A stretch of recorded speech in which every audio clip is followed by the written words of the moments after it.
Okay, so welcome back. I'm not at school today, so I'm able to make a video. So anyway, I'm going to react to Dead Meat's kill count. I think you might really appreciate that, and I've seen a few other people do it. So let's go. I might do the animal ones first. I have watched them. I'm not gonna lie. Dead Meat. You're Dead Meat. I satisfied guess the kill thing. That's the only video I've actually ever watched. Should we do a new one? No. We need to start off with one which I think. Ooh, Halloween.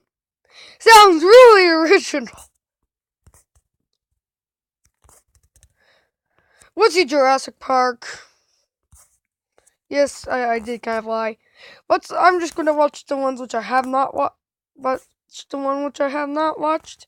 Jurassic Park 3 kill count. Right now, you can get 2 KFC chicken noodles for $3. It doesn't get any better than that. Oh, thank you. Movie footage used in the kill count is owned entirely by copyright holders. Dead makes no claim of ownership and simply uses the footage for purposes of education, commentary, and criticism under fair use. Please support filmmakers and the art of filmmaking by watching Jurassic Park 3 in its entirety on home media or streaming services where available. Welcome to the Kill Count, where we tally up the victims in all our favorite horror movies. I'm James A. Janice, and today we're looking at Jurassic Park 3, released in 2001 by director Joe Johnston. I've got to be honest here, JP3 is when the series loses me. I know Lost World had its problems, but it still had a sense of wonder and a grandiose vision to it. In Jurassic Park 3, the wonder is gone, and the story plays out like an episode of a 90s network drama. The whole movie has a real cheap look to it. The new characters are either annoying or useless dino food, and holy shit, there was just dino chasing after dino chasing after dino chasing after dino chasing. Look, I love a good dino chase scene, but the operative word there is good. JP3's chase scenes just serve to move the characters around the island a little bit faster, which I guess I should be grateful for, since the rest of the time these assholes are just walking around the jungle talking to each other. And yeah, Sam Neill returns as Alan Grant, but it's obvious he doesn't give a fuck about this movie and just needed to build an extension on his house or something. But hey, there's a new dinosaur in town, the Spinosaurus, so that's cool, I guess? I don't know, man. I was fine with the T-Rex and Raptors, but whatevs. Maybe the new dino will lead to a higher body count. Let's find out and get to the kills. Yeah, let's find out. Let's find out. The movie begins on Isla Sorna again, same island as Lost World, only nowadays it's restricted. This dude Ben and this kid Eric are on a boat with tour guide Enrique where they're about to dinosaur near the island in a dangerous attempt to get some great low-def camcorder footage of dinosaurs. Enrique and his helmsman hit some choppy water and drive into some fog, and that's the last we see of them. Because when Eric and Ben look down again after their tether gets tugged, they see that the boat is now empty. What happened to them? Hey, that's a good fucking question, Eric. Maybe a pteranodon killed them, although, like, where the hell would it have disappeared to so quickly? I don't know. I guess JP3 just really liked the boat plot hole from Lost World and wanted to have its own. In any case, after the boat gets into more rocky territory, Ben disengages the parasail, and the two of them glide their asses straight down into Dino Island. Yeah, that's pretty terrifying. Let's welcome Alan Grant back to the franchise as he plays plastic dinosaurs with little Charlie over here. Charlie is Ellie Sadler's son, but put away that DNA kit, Maury, because Grant is not the father. Instead, our lovebirds from the original are now just old friends. Charlie's progenitor is Ellie's husband, Mark, a State Department dude who works at the State Department. Remember that, because that's the only reason this character's in the movie. State Department. Got it? Good. See you later, Mark. Ellen and Ellie talk about good times and bad times, and Grant tells her that his latest sciencing shows that velociraptors could actually communicate. They could talk to each other to a degree we never imagined. Working with Grant on all this cutting-edge philosophy science is Billy Brennan. Yes, a grown-up man named Billy. Billy is concerned about their dig site's future funding, probably because he just spent a whole bunch of it on a 3D printer that he uses to scan a raptor skull and sculpt a resonating chamber of a velociraptor. Wonder what that'll sound like. Oh, yeah, sounds like a velociraptor. The bird calling is interrupted by Paul Kirby, played by professional sad William H. Macy. He takes the two of them out to dinner with his mustache and his wife Amanda, played by Madam Secretary Taya Leone, and the Kirbys introduce themselves as rich adventurers who have done it all. We even have 2 seats reserved on the first commercial flight to the moon. Yeah, okay, lady. For their upcoming anniversary, they want something super special and dino-tastic, so they chartered a plane to fly over Isla Sorna, and now they're asking Grant to be their dino guide since he's seen the animals in person. Grant Grant is hesitant, but in an exact copy of the trailer scene with Hammond from the original, Kirby offers to fund his dino digs, and that gets Grant and Billy to agree. On the plane to the island, we get a copy of something from the second movie too, since Billy's got a lucky pack just like Sarah Harding did. 15 minutes in, and this movie's already a bastardized clone. Kinda like the dinos into pics. Sharing the plane with Grant and Billy are a trio of mercenaries, but instead of being interesting side characters, they're just here to get eaten. So fuck them. Grant takes a nap and wakes up to the single most memed scene of the franchise. If you have the internet, you've surely seen it by now. It's that talking dinosaur. It's just a dream, of course, and the talking raptor is actually Billy the Boy Wonder, waking up Grant because they... I don't care for idiots! No, I don't want to learn more! They've reached the island. The Jurassic Park theme plays for like the 20th time in this movie already as they fly into the island and soar over a bunch of nice plant-eating dinosaurs. Grant starts to fulfill his guide duties, but finds his audience treating him like he's leading a museum tour and they're a bunch of 5th graders, just completely ignoring him. Fifth grader, dinosaur. We have a landing strip up ahead. You want me to put it down? That talk of landing the plane gets Grant angry, but before he can do anything, the silver guy gets up and knocks him out in a real stupid POV shot of Bill Macy mugging and a fade to black. When Grant comes to, they've already landed on the island, arming up and yelling into a megaphone for Eric and Ben. Then they hear a dinosaur roar and some gunshots. There's no build on screen. Nope, this movie's first dino sequence happens out of sight, and the only evidence of it is when mercenaries Udesky and Nash run out of the jungle all sorts of terrified. Everyone gets back on the plane, and Nash begins a takeoff when Cooper runs back out of the trees and tries to flag them down. For his part, Grant seems very concerned for this guy he's never met before and who recently knocked him unconscious. That's Cooper! Nash says he can't stop the plane, but Cooper's boned either way, because a big old Spinosaurus rushes out of the jungle and eats him up good. Oh no, not Cooper. He was so...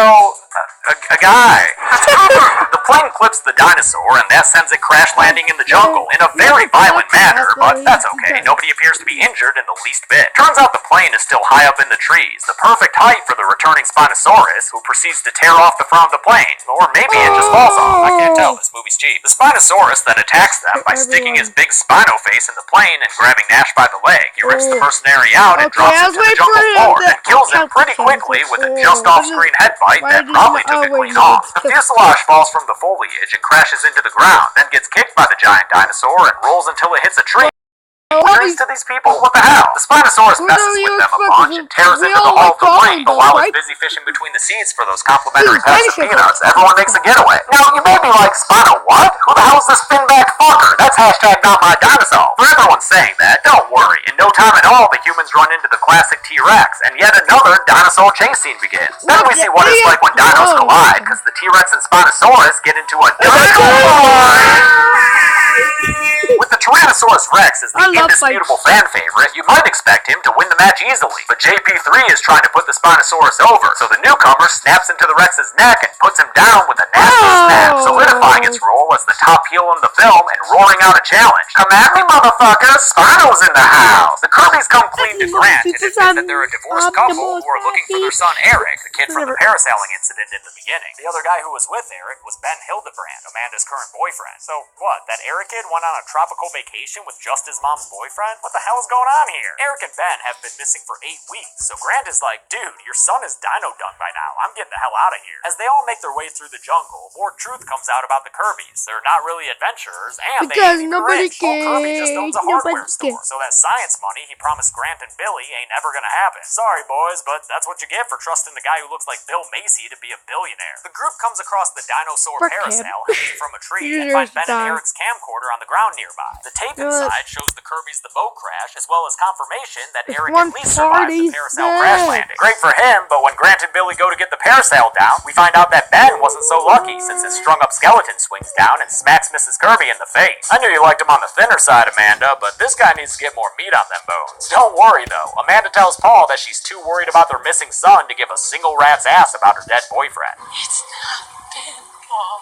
It's Eric. Yeah, but can it be both? Or was that relationship just one of those rebound things? Then they find a nest of Velociraptor eggs. Oh, scratch that. A whole bunch of nests of Velociraptor eggs. They get out of there in a hurry, but Billy trails behind a bit, telling Grant he was just taking pictures of the nest. But, spoiler alert, Billy's a fucking liar. Through the trees, they find an old InGen structure, but not the same one from the Lost World, even though this takes place on the same island. God forbid we get that level of continuity. They enter the building and start doing some urban exploring, not noticing the dinosaurs running around in the background. We get It's some classic Macy emasculation. And Billy breaks open a vending machine for some surely expired food, because Paul Kirby tries to follow suit only to hurt his foot in the attempt. At least he ain't getting cut like your character in Boogie Nights, dude. Next up on the tour is a Dino Birthing Center, complete with a bunch of velocifetuses and test tubes in a scene ripped straight from Aliens. But hold on just a minute, that last raptor's not a fetus, it's full grown, and it's playing a goddamn trick on them because it's alive! The velocifeathered raptor, with its new Charlie Brown hair, chases after the group and pushes at the door they're behind in a strangely human way. Amanda and Billy get away by trapping the raptor menace behind the door, but eventually it gets free and chases them all outside, stopping on the stoop to tell all his homies, "Looks like meat's back on the menu, boys!" The 5 humans escape into a herd of hadrosaurs, which include the heel-headed Parasaurolophus and the crest crowned Orthosaurus. Seems like a great way to get trampled to me, but the plan works for the most part, and everyone makes it to the trees except Udesky, who runs into an off-screen raptor and is later seen trying to crawl away from them and not getting very far. The Kirby's wind up seeing Udesky from a tree and notice that he's still alive, since he's moving at least a little bit. Amanda goes out to get him, but get this, apparently Udesky was left alive by the raptors as part of a trap, and they almost snap up Amanda when she nearly falls out of the tree. Billy and Paul get her back up on the branch, and the raptors honk some words at each other. They leave the clearing in a huff, making sure to finish the job and actually kill Udesky before they go. If they can't have him, no one can. Turns out the raptors were shouting, "Yo, we got Alan Grant in the house!" And they surround him, getting ready to have a good Sam meal. But then a bunch of smoke grenades land around them, like they're on DE Isla Sorna, and they run away. Grant is rescued by a little Venonat-looking jungle lad who leads him away through the trees. The kid is Eric Kirby, of course, and Grant tells him that his parents are on the island.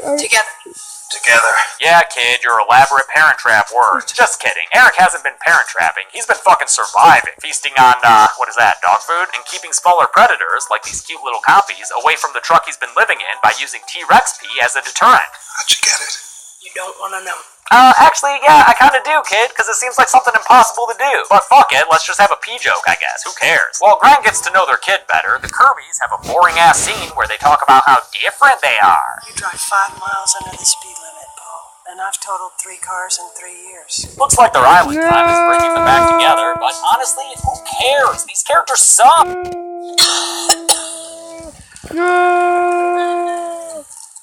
Excuse me. The next day, Grant and Eric spot a boat that they figure would be mighty useful in getting off the island. On their way down to it, Billy stops in his tracks when he hears a generic cell phone ring. That's my dad's satellite phone. Yep, apparently in this movie, that's the jingle for his dad's store. Kirby, painting time. So Eric runs off into the woods, screaming for his parents. They hear him yelling and run out of the jungle, so look, great, we got a real nice Kirby family reunion going on. But when Eric says that he followed his dad's phone ring to find them, Paul says that the last time he saw the satellite phone was when he gave it to Nash on the plane. And you know what happened to Nash. Now, just in case you thought you were seeing stuff, I'm here to reassure you that yes, you just saw a dinosaur jingle from its belly. I actually don't hate that gag, it's pretty funny. The Spinosaurus chases Grant and Eric along the fence until they're able to find a gap and get through it. The Spinosaurus doesn't let that stop him though, and simply busts through the giant fence that was specifically built to keep him out. And yet, when the humans reach this nearby building and lock the doors on him, that's enough to turn him away. Yo, JP3, you making my brain hurt! Now that they have a minute to breathe, Grant discovers something rotten. A pair of eggs inside Billy's lucky pack. Hey, this guy's stealing eggs, he an egg thief! Billy took the eggs so they could sell them and fund the dig site, since Paul Kirby's a fucking deadbeat. But Grant is still straight pissed at him. Instead of getting rid of them though, Grant decides to hold on to the eggs so they can negotiate a peace with the raptors later. What if they catch us with them? What if they catch us without them?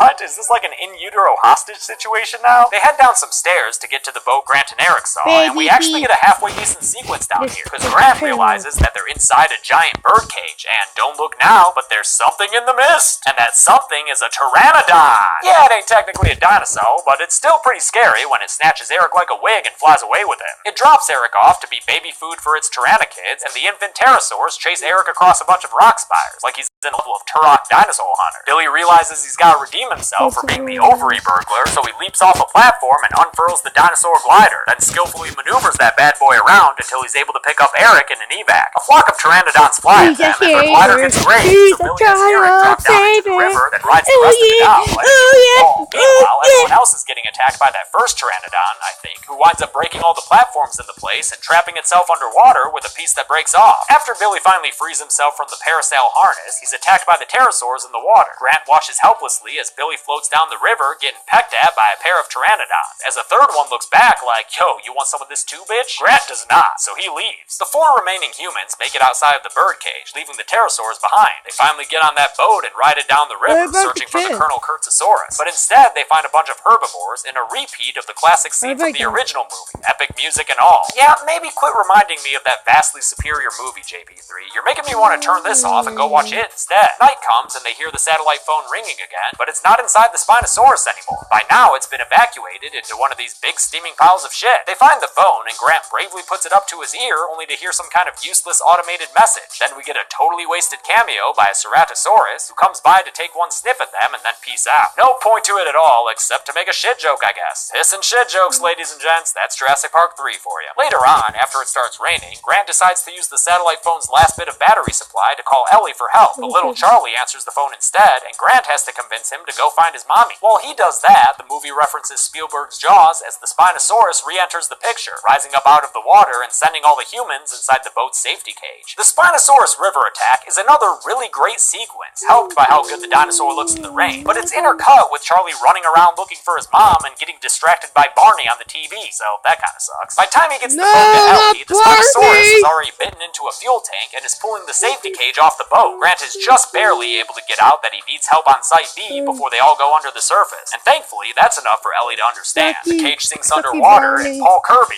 who had mentioned earlier that he was taking swimming lessons, is the only one able to escape before the Spinosaurus pins him down against the bottom of the river. Paul climbs a nearby his hands at the Spinosaurus, the stuff that I was surprised at was done mostly by Bill Macy himself. Crazy, the distraction works long enough for Grant to find a flare gun underwater, resurface, and fire that bad boy straight at the Spinosaurus. The flare ignites all that boat fuel that had spilled out and scares the Spinosaurus half to death. Fire bad! Then the crane that Paul's hanging from falls apart. But wait a minute, steel beams don't melt at that temperature. I think this was an InGen inside job. The Spinosaurus stomps away because he ain't about to stand there and get burnt, and the Kirby family has a wet reunion hug. That's nice. Still sucks for Grant, though, who's stuck by himself with these shitty characters. They hear the ocean and figure they're close to the coast, but as they run for the finish line, they're stopped by a whole bunch of velociraptors, who Grant says would have killed them already if it wasn't for them eggs they packin'. The humans kneel down in submission to the raptors, and one of them gets all up in Amanda's grill, sniffing her hair a whole bunch.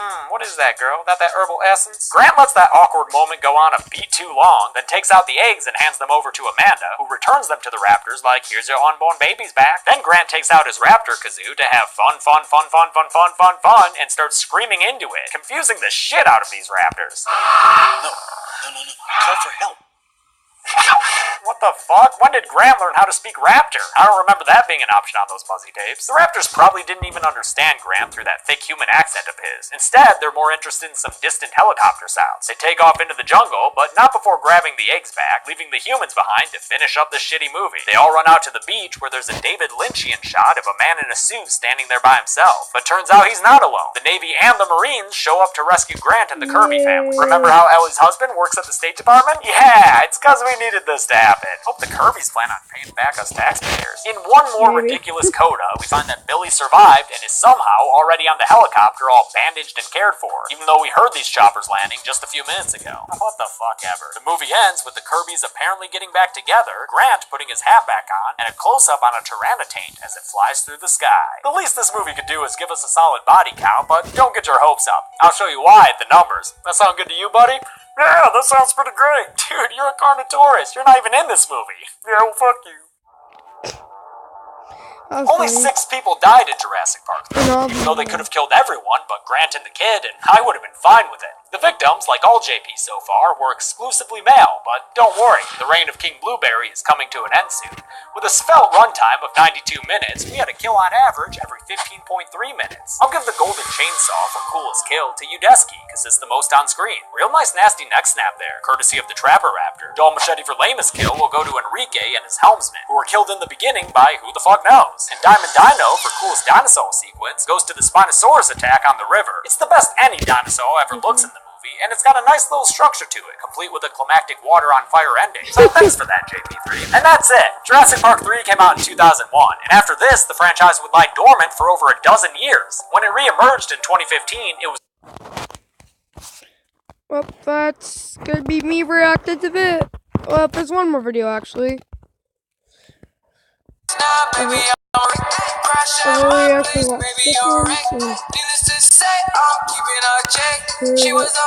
Let's not. Let's do.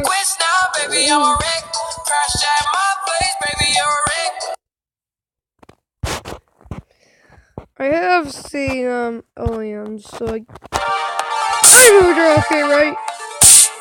What totally? Welcome to the Kill Count, where we tally up the victims in all our favorite this is the old video. I'm James Denise, and today we're looking at Aliens, the 1986 sequel to Alien, written and directed by James Cameron. Aliens follows Ellen Ripley after she's rescued from hypersleep and brought back to civilization. She ends up joining a marine mission to the same planetoid she found the original alien on, determined to destroy the species once and for all. Cameron wrote this sequel to focus, quote, more on terror, less on horror, and the change in tone is apparent. This is much more an action sci-fi film than the quiet, dreadful stalking of the original, serving as a sort of allegory for the Vietnam War, with technologically superior and confident Marines getting outmatched by what they see as an inferior enemy. Aliens is like the original, though, and that's a really freaking good movie. It got 7 Academy Award nominations, including one for Sigourney Weaver, which is a rarity for a genre film like this. And of course, it's got way more aliens, which means way more kills. So let's find out how many. More kills! Yay! Everybody loves kills, huh? Well, Jackson, isn't he a psycho? No, the way be like Michael Myers. Robot comes in and finds her and Jonesy in the middle of a damn good cuddle sesh. Space cat. He's napping in space. Then Ripley turns into Mother Earth because now she's back home, or close enough. She's at Gateway Station, which orbits 40 minutes long. She's doing okay. She gets a visit from Jonesy and the student Carter Burke. This will be a long video. The shadowy company referenced in the original film. But don't let that fool you. I'm really an okay guy. Ripley is skeptical. He also drops the bombshell that she's been in stasis for 57 years, having shot past the core systems and only picked up by a deep salvage team by chance. Then she starts convulsing in a very John Herdian manner and lifts up her shirt to find that she is with Alien. But not really, since it's just a dream. Well, more like a nightmare, since Jonesy was all pissed off at her in it. But no worries. In the waking world, Jonesy loves her just as much as ever. Good kitty. Good time to point out I'm once again working from the theatrical cut, so nothing about Ripley's dead daughter or the colonist scenes are going to be in here. During a meeting with company higher-ups, they play an I don't want to talk about kids dying. Yell at Ripley for blowing up that expensive payload they've been tugging. The ship logs show how it landed on LV-426, the name given to the planetoid with the wishbone ship, but corporate man says there was no evidence of an alien and that the supposed species has never been reported before. When Ripley tells him to check it out for himself, he says there's no need, because colonists have been terraforming it for 20 years now with no complaints. After some time, Ripley gets a visit. Hi, Ripley. This is Lieutenant Gorman of the Colonial Marine Corps. Burke gets his way back in by saying they've lost contact with the colonists on LV-426 and that they want Ripley to go with him, Lieutenant Gorman, and a group of Marines to see what's going on. She says no at first, but later on hits up Burke on a mail to tell him to as long as the mission is to destroy the apes. And I'll blow your motherfucking house down! Into space again, where there's a whole list of future victims sleeping in hibernation. They wake up and get straight to character work, chopping on cigars and doing pull-ups to display physical fortitude. The crew this time around is a lot bigger than the name. So let's meet the important characters real fast. The sergeant of the grunts is Apone, who's got a voice that sounds like it's straight from an old LP. Come on. Corporal Hicks is the generic-looking dude who winds up being real important. Private Vasquez is the tough lady grunt, and she has a close relationship with fellow big gunner Drake, like the please slap me a little harder guy. The late Paxton plays Hudson, an outspoken private. Big Mouth gets into trouble when he asks technician Bishop to do a knife trick. As Drake holds Hudson in place, Bishop gets dancing. What the heck? Why will you let somebody getting hurt? Bishop heads back over to the grown-ups table with Burke and Gorman, where Ripley learns that he's a synthetic, aka an android. I prefer the term artificial person myself. Okay, artificial person. Whatever the term is, Ripley ain't having it, having formed a bit of a prejudice from that whole magazine-to-the-mouth ordeal with Ash. During a mission briefing, newbie Lieutenant Gorman fails to obtain the respect from his grunts, and Ripley warns them all about the xenomorph's efficiency. The Marines start loading up for the mission with this power loader suit that was done with all practical effects, so it looks freaking amazing. They so find Ripley can help us slide into it real nice and show off her skills operating it. What's the respect of Apone and Hicks? They're going to be traveling down to the planet in an APC designed by Lucius Fox. So they load into it, and Bishop drives it onto the shuttle piloted by Corporal Farrow and Private Spock. As the shuttle drops from the ship and breaks through the newly formed atmosphere of LV-426, the line from Farrow that was later used in StarCraft. We're in the pipe. 5 by 5. I don't know what that means, but I played a lot of StarCraft as a kid, and that was exciting to hear. During their descent, Gorman reveals that this is only a second actual mission, provoking more ire fire from his subordinates. Pharaoh drops the What the APC off and flies away. Why The would Marines the unload to check out the colony. The less combat to watch on monitors. Inside the colony, things look pretty rough, and although there are no life forms or movement getting picked up by their sensors, they do find evidence of nastiness in the form of a hole in the floor, which corroborates Ripley's tale of the alien. Gorman says the area is secure, and despite Ripley being like, nah, they ain't, they head inside anyway, finding evidence of a barrier and a last stand against whatever attack REKT wrecked this place. They do find a pretty big clue in the form of a bunch of face huggers and tubes, kept there for study by the colonists. 2 of them are still alive, giving us a good look at them. Oh shit, am I allowed to show this? Because it looks like a pea coming out of a bee. Yeah, let's just cover that up from now on. Their motion trackers finally pick something up, and it turns out to be a feral-looking kid who Ripley follows into a hiding place that's so messy it might very well have a Diet Noga hanging out down there. The girl's name is Rebecca, but her friends call her Newt. Tell us about your family, Newt. They're dead. Alright, can I go now? Oh, yeah. You're dead Sorry. to me. They scan for data transmitters that Yeah, all the you are colonists correct, had planted because if you have to aliens all locate over them all the in a place, single you're location dead. on the 3rd sublevel. They get down there, and either the colonists had some weird interior decorators, or they've got an we alien have problem. 30 Ripley minutes realizes on that they're this directly thing. underneath the cooling system for the colony's fusion reactor, and that any breach would cause a nuclear meltdown. So Apone collects everyone's rounds, even though a few little troublemakers hold on to some contraband for themselves, just in case. They get to their target destination and find This is 2 my bodies and longest 2 video They see these 2 ever. clearly. Let's say it's one dude and one lady. So I'll go Finally ahead and a add them to the kill. list. So just so you know, Big I won't be part of all including the that 150 odd chocolatey colonists who top must have dog, been killed not off screen. kill. Nor will I include dead aliens like these facehugger corpses or any of the multitudes of xenomorph warriors that get killed throughout this movie. I'm doing these things to have fun and make jokes, guys, not stare at slow motion footage and count exploding aliens all day. But don't worry, there are still plenty of kills to count, like this lady who wakes up and begs the Marines to kill her. They don't listen, and instead a chest burster fulfills her request, popping out through her torso for a great little cameo, since this will be the only time we see a chest burster in this movie. They flame torch the hell out of that mess and kill the chest burster, so everything. Nah, dog, you got a real bad infestation of aliens that come out of the walls and abduct Private Dietrich, who winds up shooting off her flamethrower and catching Private Frost on fire, somewhat ironically. He falls over a ledge to his death many levels below. Looks like Frost got toasted. Dietrich is pulled up into the ceiling, and while they mention later that she's still showing signs of life on her measurement stuff, I'm gonna put her on the kill count here since it's the last time we see her. Amidst all the chaos going on, a pack with live ammunition is caught in the fire. It explodes and sends Private Crow across the room, breaking his neck and killing him unceremoniously, but let's be real, we're just thinking the hurt right now. Same case with Private Wierzbowski, who was killed off screen as Hicks calls after him. Why'd they name that guy Wierzbowski if they knew Hicks was gonna have to call out for him? Wierzbowski!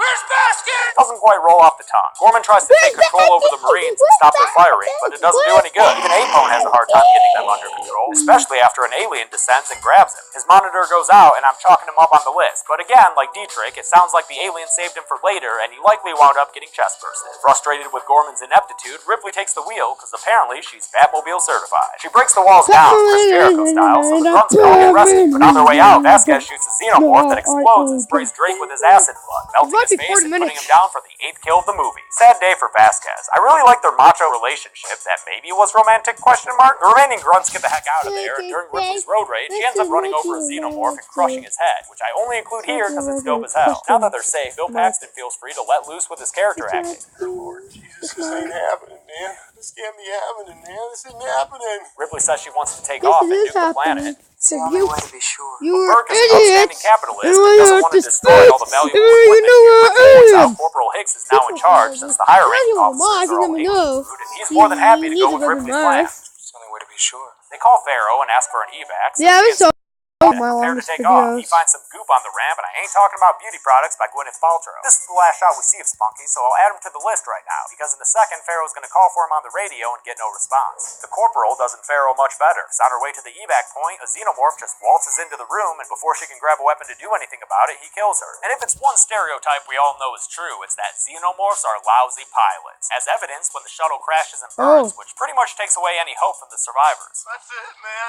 Game over, man. Ripley and co bunker down and take How stock of can their you supplies, knowing survive? it's going to take 17 days for another evac to come to them. They find a way to secure their like a location by welding certain doors in shut, and Hicks is so impressed by Ripley's space badassery, he gives her a without an friendship bracelet, which acts as a suit. locator. But It's later on, when impossible. Ripley's This with movie Dietrich, doesn't make he any gives the sense. bracelet to her. Rude. Ripley logics out that the aliens would need a facehugger for each colonist, and that each I will do a facehugger check comes from before an I egg. react. So who's laying these eggs? That's When what she I tells meant. Bishop to Right. destroy the remaining facehuggers, he tells her Burke explicitly ordered him not to, so they can bring them I home will for do a peace. check before I Profit. react. Also, Also, Ripley finds out that Burke was the one who sent the colonists out to the Wishbone ship in the first place, single-handedly kicking off the destruction of Hadley's Hope. Bishop points out some emergency venting that means the fusion cooling system was damaged by the ship's crash, so in 4 hours there's going to be a nuke going off in their labs. There is another shuttle on board their spaceship, but the only working equipment to send a signal up there is far away on the other side of the colony. So Bishop takes the opportunity to prove how not Ash he is by volunteering to crawl his ass down this pipeline like he's Android Dufresne. When he emerges out the other side, he plugs into a satellite dish to crawl up to the ship in orbit and remote pilot another shuttle out of its bed. After she has a romantic gun training session with Hicks, Ripley checks in on Newt and slumber party with her under the bed. She wakes up later to see a mess on the ground, meaning someone's been creeping in the bedroom. Next thing you know, a facehugger attacks her, and although she puts it to bed for a moment, she's unable to get out since the doors to her room appear to be locked, and the windows are pretty chair-proof. Her attempts at signaling the others through the Newt monitor in the room are ignored and turned off by one Carter J. Burke, who at this point has completed a full heel turn. Ripley smartly gets everyone's attention by triggering the fire alarms, but the facehugger's still trying to get that thrusty, and probably would have gotten it if not for Hicks busting through the window, and, along with the other Marines saving her, Ripley figures out that Burke set the facehuggers loose on her and Newt to impregnate them and get alien embryos back home to make them dollars. They're all ready to execute him when the lights go out, which is our cue for the last big action begins. Ripley realizes the aliens have taken a higher path.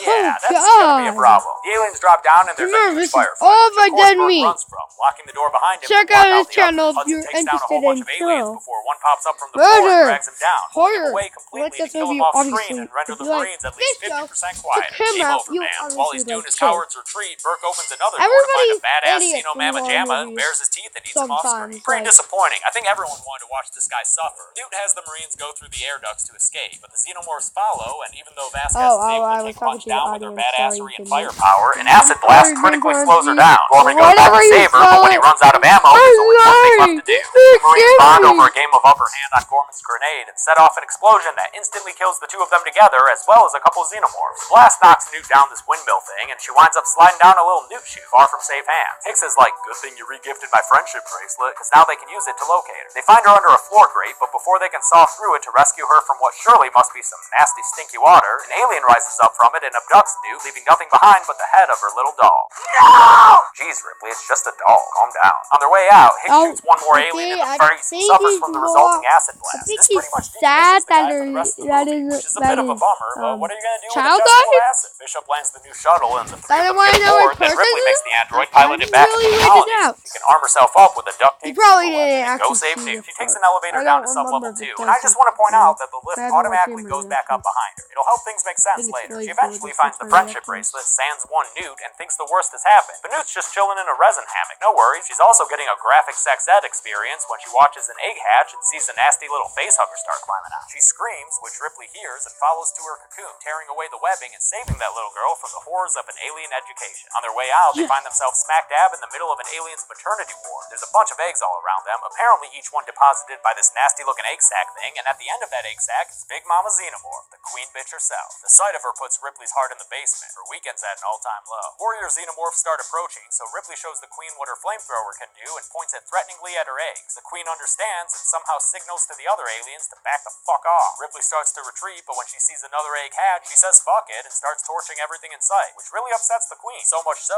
that after Ripley and Newt escape the hive room, the queen just detaches herself from her birthing tube to give chase. Ripley makes it back to the elevators and calls both of them down. The queen comes around the corner and watches as Ripley makes her escape on the first elevator. When the second elevator comes down and opens its doors, the queen's all, don't mind if I do. Ripley gets up to the platform only to find that Bishop and the shuttle are gone. The place starts falling apart and the second elevator starts automatically returning to the platform just like earlier. Package here for Ripley. Someone order an alien queen? Before Ripley can sign for it, Bishop returns with the shuttle and extends a staircase that Newt and Ripley climb up. The ship gets knocked around a bit and we see one of the 3 landing gears fold up. We don't see the other 2. Bishop pilots the shuttle away right as the nuclear blast goes off, ending Harper's hope once and for all and giving the survivors the mistaken belief that their ordeal is over. Mistaken because, of course, Big Mama stowed away on that landing gear, as they learn when Bishop gets impaled through the back and spews out milk all over everyone. Nasty, dude. The alien queen lifts him up and then tears him straight in half, sending his torso sliding across the floor. This would definitely be the golden chainsaw if it actually killed him, but it didn't. Sorry, Queen. What? Chainsaws are for closers. Newt hides under a floor panel as Ripley gets behind the big door. When the queen starts tearing off the floor grates to get at Newt, Ripley returns with a power loader mech suit and the most memorable line of the movie. Really weird. How long?